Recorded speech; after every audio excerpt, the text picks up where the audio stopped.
advocacy in globalized world. And I have an honor to say welcome to Professor Tom Kelch from Whittier Law School in California. And Professor Kelch has developed a research and teaching specialty in animal law and published extensively on animal law, both in the field of international and comparative animal law, and especially on feminism and animal law, the concept of animals as property, the history of animal law, and the impact of globalization of animal law. So, Professor Kelch, the stage is yours. Well, thank you very much. And I want to thank all of you first for being here, taking time out of your summer to listen to me in this rather warm room and warm day. And I want to also particularly thank Dr. Wahlberg for inviting me to do this talk. And I also want to thank the groups, Animalia and the Center for Animal Welfare here in Finland, for setting up this talk and inviting all of you here.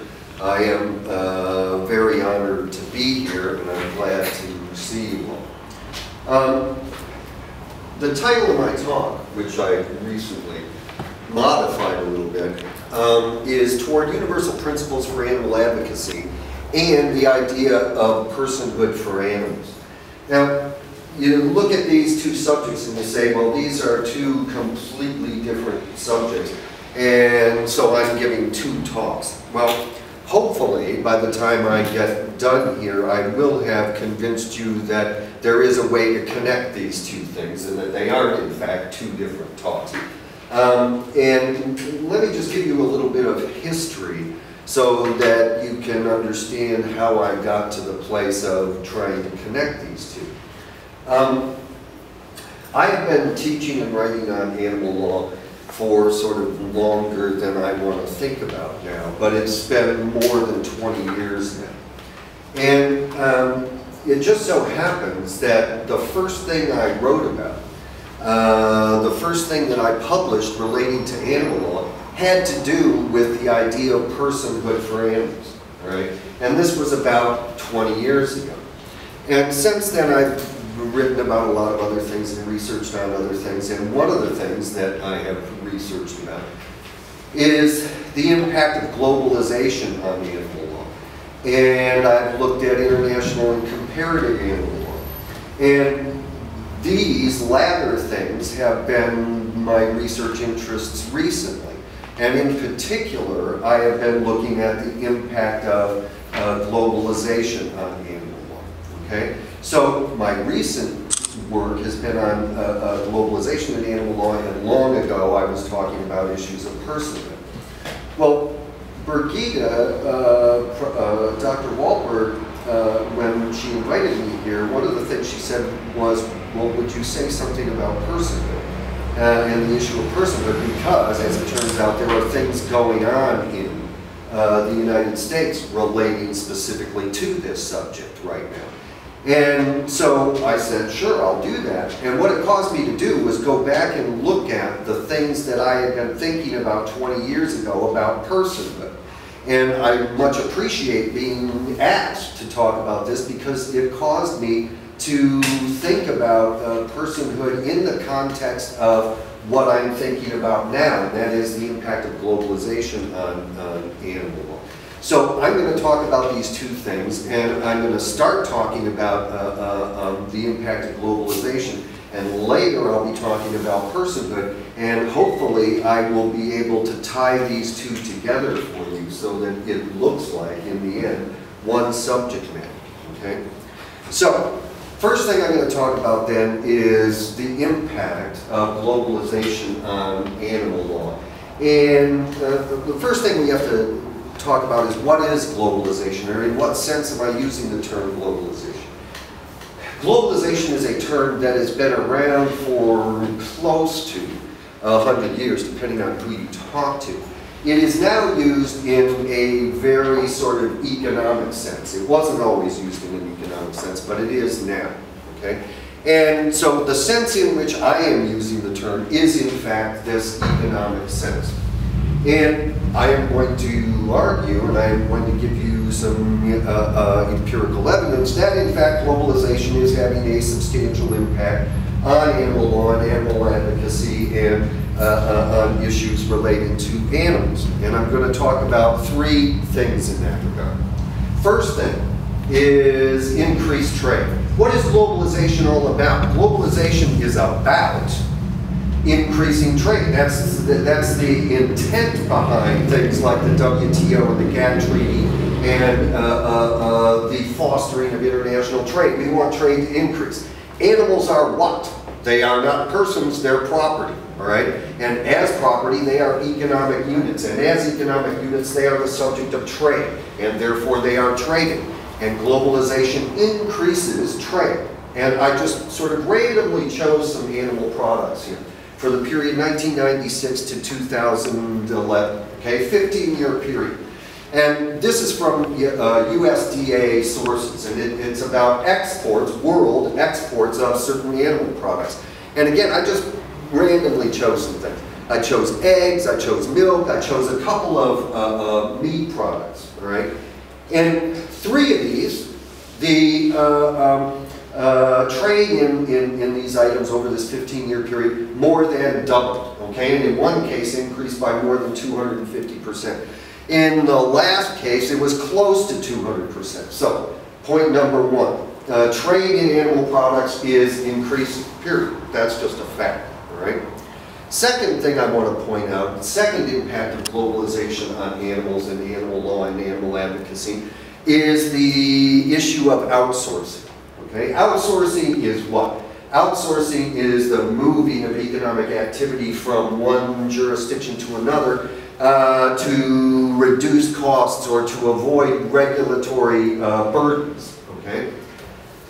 What is happening with respect to animals and the use of animals in agriculture and experimentation and so on? It is being outsourced. Okay? Animal use, animal abuse is being outsourced. It is being outsourced from costly, highly regulated places to less costly, less regulated or non-regulated places. And one of the ways I try to describe this, and this is an overgeneralization actually, but what I say is animal experiments are moving east and animal agriculture is moving south, okay? And again, actually both of these things are moving in both directions, okay? But this is just sort of a generalization I make about animal use moving from one jurisdiction to another. And it tends to move from where? Well, as it turns out, it moves from Europe to Asia to Africa. It moves from North America to South America, and in some cases to Asia. Okay? So outsourcing is happening. All right? And what that means, by the way, one of the things that it means is that if I regulate in any particular place or region or country, what I do may or is ultimately going to have an impact outside of my country. Okay? Because if I regulate here, what the tendency is going to be is for that activity to move somewhere else. Okay? That's the way outsourcing works. Okay? So, second thing about globalization I want you to know is the concept or the idea of outsourcing. The third thing is, given, okay, the increase in trade among countries, given outsourcing, given all of this new economic activity, given the increase in use of animals in experimentation in agriculture and so on, what this does, one of the things that it does, is it causes us to have the interactions between different cultures more and more relating to animals, okay? So we have, for example, products being shipped from one place to another. The animals may be treated in one culture differently than they are in others, okay? So three things happening here as a result of globalization. Increased trade, outsourcing, interaction between cultures in an increasing way relating to animals, okay? So here's the question I want to pose in the first part of my discussion. I want to pose this question, okay? I want to try to analyze the issue, and I want to propose a sort of response to the impact of globalization on animal law and animal advocacy, all right? And so the question I'm going to ask is, how can we, if we want to change the law relating to animals, if we want to see things change, if we want to have an impact on animal law here and elsewhere, domestically and elsewhere, how is it that we can best accomplish that? And I hate to even say this, but in a sense, what I'm going to be discussing, what it is that I am going to be talking about, is something that you could call a marketing question, okay? It's about marketing, in a sense, okay? So, here's the main idea that I think we need to get out of the impact that globalization is having on animal advocacy and animal law. Due to outsourcing, due to increased trade, due to the increased interactions between cultures relating to animals, I think that having a one-state strategy of changing animal law, of having parochial strategies, of having local strategies to change animal law, is not ultimately going to be effective. What we need to develop, okay, what we need to develop is a cross-cultural, transcendent way of talking about animal law and animal advocacy.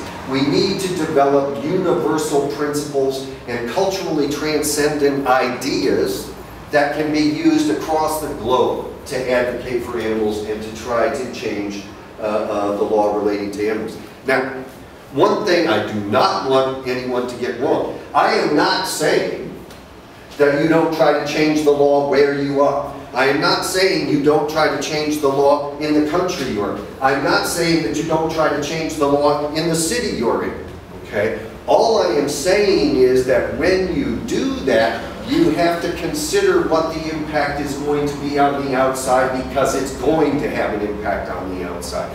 And we need to develop ways of talking that will enable change to be made throughout the world.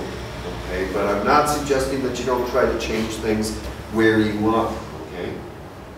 Now, what I want to do is I want to propose a way of talking about animal advocacy, animal law, in this universal way that I am suggesting. And I want to try to develop a culturally transcendent language for animal advocacy, okay? And I'm going to try to propose a way of doing that. And I'm not suggesting that it's the only way to do it, I'm just suggesting it's one way of doing it, all right? And in order to lay the foundation and set up a process for discussing this, I want to use something of a metaphor, okay? And I'm going to use this metaphor to sort of set up the foundation for what I'm going to talk about in the rest of the talk. The metaphor is this. I have this idea that each culture, okay, looks at the relationship between humans and animals in a particular way, okay? In other words, each culture has a cultural lens through which it looks at the human-animal relationship. But this lens, in my view, is a compound lens. That is, it has several aspects. It does not have it's not just one lens, it has in fact two aspects, two lenses, okay? The first part of the lens is what I call the culturally solipsistic lens, okay? And the culturally solipsistic lens is the aspect of the way the culture looks at the human-animal relationship that is different from one or another culture, okay? It's the way a particular culture looks at the human-animal relationship differently from all or some other cultures, okay? That's the culturally solipsistic lens. And when I say that, I mean, I can give you an example of that. Western culture, for example, How does Western culture generally look at the human-animal relationship? It generally looks at it in a hierarchical fashion. Why? Because Western culture is based upon Aristotelian philosophy. That's why. The great chain of being, okay? It's a hierarchy, all right? Now, not all cultures look at it that way. I mean, Eastern cultures tend not to look at it that way. Native American cultures don't look at the human-animal relationship that way, okay? Now, one thing, I know when anybody starts talking about culture, people get nervous and they move around in their seats and so on. I'm not suggesting that everybody in a particular culture sees things in the same way. I'm not suggesting that cultures are monolithic, okay? But what I am suggesting is that there are certain underlying central foundational principles in different cultures that most people believe in these cultures. There are general ideas, general concepts that most people in the culture believe. And for example, in Western culture, okay, this hierarchical view of the human-animal relationship is one of those things that is generally accepted. I happen not to accept it, and I come from, I guess, Western culture, okay? But most people in Western culture accept it, okay? So that's the culturally solipsistic aspect of the lens that I'm talking about. Then there's another aspect of the lens, which I call the universal cultural lens, all right?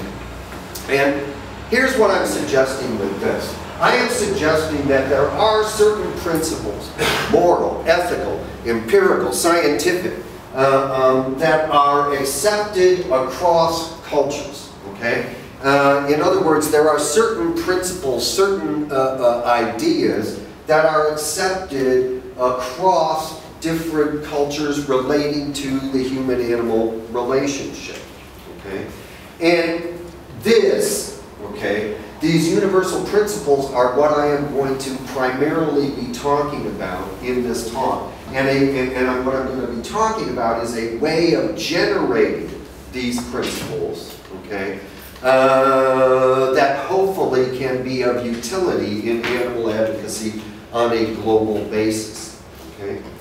Now, I know that some of you probably think, well, I just don't buy that there are, in fact, universal principles of this kind. I don't believe that there are principles relating to the human-animal relationship or anything else that are accepted across all cultures. Okay?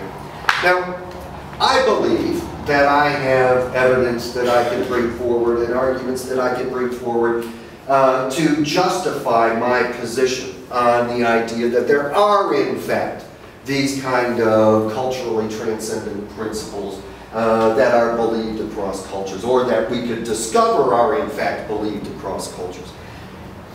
If I were to do that, though, if I were to go through all of those arguments, it would take up all of the time I have to speak to you, so I'm not going to do that, okay? What I am going to do, though, is I am going to suggest, or I'm going to tell you some, in a very brief way, some of the ideas and some of the concepts that I think do, in fact, justify thinking that there are cross-cultural universal principles that exist relating to, among others, the human-animal relationship, okay? The first thing I point to is common morality theories. Common morality theories are fairly popular these days relating to bioethical issues. But I mean, when you think about it, pretty much any moral or ethical theory that's ever been proposed purports to be a common moral theory, okay? But these new sort of discussions of common morality suggest that, in fact, okay, there are moral principles that are accepted across all cultures. That's the idea behind these theories, okay? Now, and these theories tend to be discussed most frequently in bioethical discussions now, and Tom Beecham talks about it, and Bernard Berg talks about it.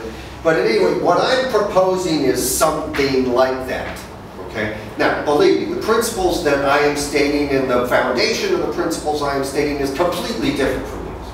But what I am saying is something analogous to it, okay?